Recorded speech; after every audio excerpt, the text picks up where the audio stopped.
तो आज मैं आप सबको ये बताऊंगी कि नूह के जीवन में ऐसी कौन सी खास बातें थी जिसके द्वारा परमेश्वर ने सारी दुनिया में से सिर्फ नूह को चुना और उसको बचाया।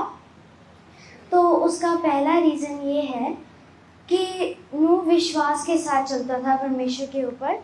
जब परमेश्वर ने उसे जहाज़ बनाने के लिए बोला था तब वहाँ पे इतनी बारिश नहीं होती थी कि पानी की वजह से सारे लोग मर जाएं।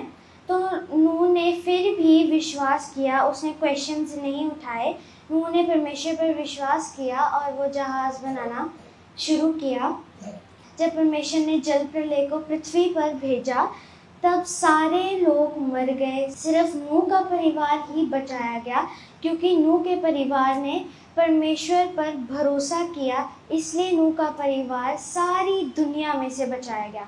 और अगर हम भी नूह की तरह ही विश्वास करेंगे परमेश्वर के ऊपर, तो परमेश्वर हमें उसके कामों के लिए चुनेगा और नूह की तरह ही हमें बचाएगा। तो नूह के चुने जाने का और ऊंचे किए जाने का और बचाए जाने का दूसरा रीज़न ये है, पहला कुरिन्थियों उसकी 15 की 58 में, इसलिए हे मेरे प्रिय भाइयों, दृढ़ और अटल रहो और प्रभु के काम में सर्वदा बढ़ते जाओ, क्योंकि ये जानते हो कि तुम्हारा परिश्रम प्रभु में व्यर्थ नहीं है।